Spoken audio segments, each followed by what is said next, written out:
motivational-based intervention to minimise sedentary behaviour via a thematic approach was created. This is due to the increasing rate of sedentary behaviour in the last decade, which a lack of motivation is held responsible for. The aim of the current study was to investigate the subjective experiences and perceptions of a sedentary individual and thus devise a suitable intervention strategy to help increase their physical activity levels. A female university student, aged 21, was recruited by opportunity sampling. The inclusion criteria ensured the participant was sedentary by not meeting the current government guidelines of 150 minutes of moderate exercise per week. Written consent was given by the participant, who was informed they could remove themselves from the study at any given time. A 30-minute semi-structured interview using open-ended questions was conducted. Study vigour was confirmed with triangulation and credibility of prolonged engagement. Data was collected and analysed by a deductive thematic analysis. Therefore, a behavioural intervention was created to modify their behaviour to result in increase in physical activity participation levels. From the analysis of the data collected, 4 major themes were found and investigated, as shown in the results. Firstly, the most predominant theme recognised throughout the interview was a lack of motivation.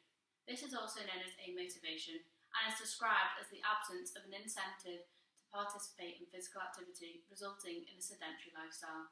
It is identified through a decreased degree of persistence and diminished direction and intensity of one's efforts.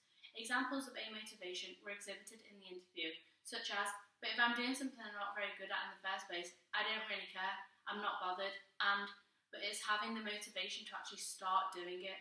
I always think about it and say I'm going to do it, but I never actually follow through with it and start it. Thus, a lack of motivation was identified as a major mediating variable for the participants' sedentary behaviour and lifestyle. Another theme displayed by the participant was a lack of time.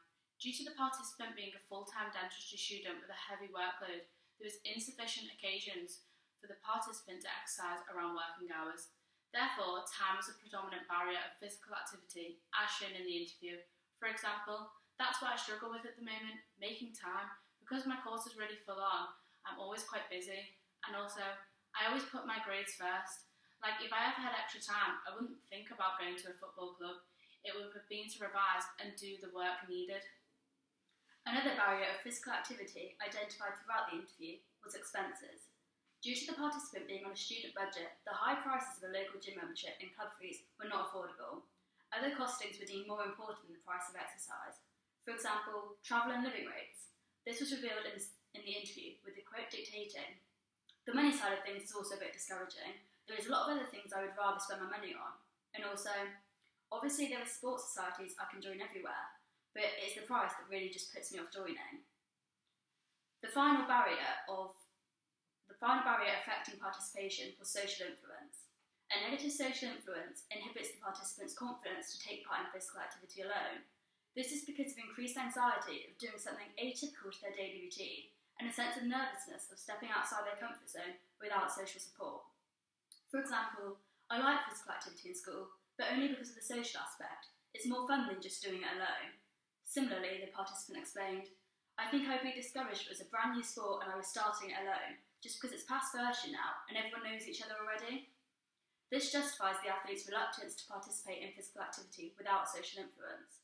Overall, these 4 themes demonstrate the reasoning behind the participant's sedentary lifestyle, which led to the creation of a behavioural intervention.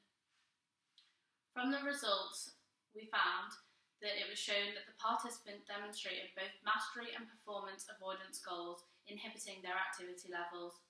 Mastery avoidance goals are when the participant is motivated towards avoiding a task or performing worse than previously, therefore inhibiting their participation in any physical activity.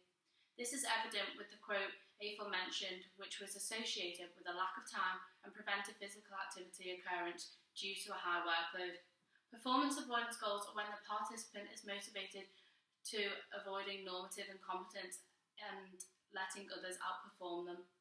This is exhibited when social influence is identified as a barrier whereby a brand new sport with strangers would deter the participant in fear of being outperformed by these athletes. Therefore, a behavioural intervention was implied to develop strategies to maintain physical activity and prevent a relapse to a sedentary lifestyle. This approach was used to modify behavioural management skills via goal setting of participating in a weekly exercise programme 4 times a week. This would achieve the goal of meeting the current government guidelines in place. An affordable joining fee, which included use of a university gym and a yearly exercise programme, was proposed at the beginning of the academic year. This programme included a Monday swing class, a Wednesday legs, guns and terms, Friday high-intensity interval training, and a Saturday netball match. This allowed for appropriate rest days where external work could still be completed. This was specific to dentist students to ensure a social aspect was included, as there was an increased familiarity as well as increased societal support. The exercise programme created was in accordance with their heavy timetable. Each weekday class was within a suitable timeframe following the final lecture of the day. The specific Dentist Society netball game provided an enjoyable alternative to prevent boredom and maintain motivation. This was based on the participants' interview results, where they stated, "I'd want to make sure I was going 3 times a week to know I was getting my money worth. If I alternated with a sports club, I wouldn't get bored, so hopefully I would actually keep it up." The hope of this exercise programme was to increase motivation by transforming the avoidance goals previously recognised into approach goals. Performance approach goals help seek normative confidence and increase their personal ability. Mastery approach goals lead to an increased proficiency of a skill and heightened self-confidence. The transformation of these types of goals would increase the positive feelings correlated with physical activity alongside an increased confidence. This is in concordance with Veely's 1986 model of sports confidence. This states that the mastery confidence from developing skills and increase in their ability leads to a rise in self-confidence. This results in a behavioural adaptation of a maintained increased participation. The belief about their mentality focus, ability to execute skills, and ability to overcome doubts and setbacks modifies to a resultant decrease in the sedentary behaviour and this type of lifestyle. The aim of the current study was to investigate the subjective experiences and perceptions of a sedentary individual and thus devise a suitable intervention strategy to increase their physical activity levels.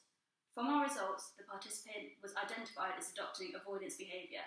Therefore, a behavioural intervention was deemed appropriate. This is due to a prior knowledge that a lack of motivation contributes significantly to a sedentary lifestyle. In 2012, Rees and others recognised that goal setting aided the modification of behaviour by increasing intention and persistence to participate in physical activity. The goal of the participant following the exercise programme was to increase motivation by a transformation of avoidance to approach goals in accordance with Elliott and Harakowitz in 1996, and also a subsequent increase in self-confidence in line with Veely's 1986 model. Resultantly, a reduction in sedentary behaviour would follow.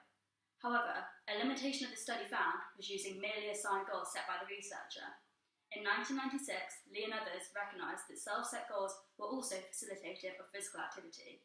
Therefore, future research should implement both self-set and assigned goals to increase physical activity to the optimal levels.